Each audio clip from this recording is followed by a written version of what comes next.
गुरु प्यारी साध संगत जी, प्रेम से कहना धन निरंकार जी।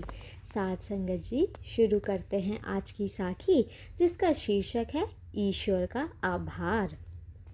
साध संगत जी, एक व्यक्ति बहुत ही सज्जन प्रकृति का था। उसका एक बहुत ही सुंदर पुत्र था। वह बहुत बुद्धिमान और प्रतिभाशाली था। उसकी हंसी ठिठोली, प्यारी प्यारी बातें, नटखट हरकतें और बुद्धिमानी भरे कामों से पूरा गांव प्रभावित था। पूरा गांव उस लड़के से बहुत प्रेम करता था। वह व्यक्ति भी अपने पिता के रूप में अपने बच्चे का बहुत प्रेम करता था। वह उसके दिल का टुकड़ा था। लेकिन एक दिन अचानक किसी बीमारी के कारण उस लड़के की मृत्यु हो गई। उस समय वह मात्र 10 साल का था। अपने बेटे की अकाल मृत्यु से पूरे गांव में उदासी छा गई। पूरा गांव में मानो ठहर सा गया था। पूरा गांव उस बालक को अंतिम विदाई देने इकट्ठा हुआ। सभी लोग बहुत उदास थे। पिता ने अपने पुत्र के शव को देखा। वह बहुत देर तक देखता रहा, लेकिन उसकी आंखों में से एक भी आंसू अभी तक नहीं आया, बल्कि वह हंसने लगा। लोगों को विश्वास नहीं हो रहा था। उन्होंने पूछा, क्या तुम पागल हो गए हो? लगता है तुम्हें बहुत गहरा सदमा लगा है। उसने कहा, यह कोई सदमा नहीं है और ऐसा भी नहीं है कि मुझे दुख ना हुआ हो। मेरी पीड़ा की कोई सीमा नहीं है। ये मेरा इकलौता बेटा था। मैं इससे बहुत प्रेम करता था, बहुत प्यार करता था। एक बुजुर्ग ने आश्चर्य से पूछा, फिर तुम हंस क्यों रहे हो? सज्जन व्यक्ति ने कहा, मुझे याद आया जब वह बच्चा नहीं था, जब मैं पूरी तरह से खुश था। मैं अकेला था। ये बालक मेरे साथ नहीं था और इसका कोई मोह भी नहीं था। जब ये सालों पहले मेरे पास नहीं था, तब मैंने इसे कभी याद भी नहीं किया। अब ये फिर से चला गया। ये फिर से मेरे पास नहीं है। मैं फिर से पहले वाली स्थिति में आ चुका हूँ। मानो जैसे किसी ने मेरा एक सपना पूरा कर दिया हो, पिता बनने का। जिसने मुझे दिया, उसी ने मुझसे ये वापस ले लिया। मैं कौन होता हूँ कहने वाला कि उसने अच्छा नहीं किया?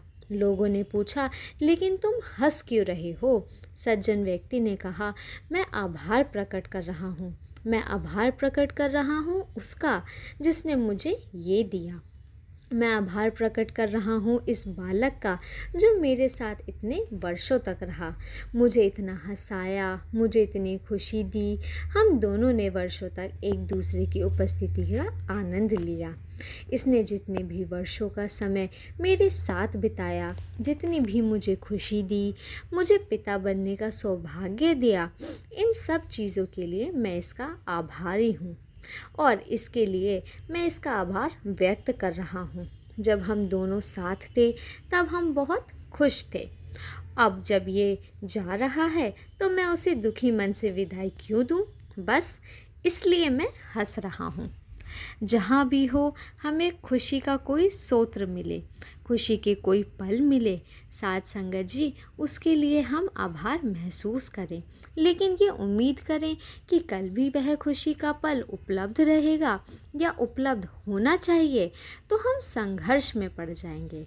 इसे बस वर्तमान में जो भी पल है उसे पूर्णता के साथ जिए। इस दुनिया में ऐसा कुछ भी नहीं है साथ संगत जी जिसका हम आभार प्रकट ना कर सके, क्योंकि यदि हमारे दोस्तों और हमारे अच्छे दिनों में हमें सहायता व खुशी दी है, तो हमारे दुश्मन और बुरे दिनों में हमें मजबूत बनाया है। हर एक घटना जो कि हमारे आसपास हो रही है, उसने हमें व हमारे व्यक्तित्व को बनाने में एक महत्वपूर्ण योगदान दिया है। हमारे पास इस पल में जो भी कुछ है, उसके लिए ईश्वर का आभार प्रकट करना शुरू कर दें, तो हमारे जीवन चमत्कारी रूप से बदलने लगेगा और ये शाश्वत सत्य है। साथ संगत जी, प्रयोग करके इस प्रमापी कर सकते हैं। बिना आसक्ति के प्रेम करना सीखें, क्योंकि यही आसक्ति हमें तकलीफ देती है, ना कि प्रेम। साथ संगत जी, आज की साखी आपको पसंद आई हो तो वीडियो को लाइक और चैनल को सब्सक्राइब ज़रूर कीजिएगा। धन्य निरंकार जी।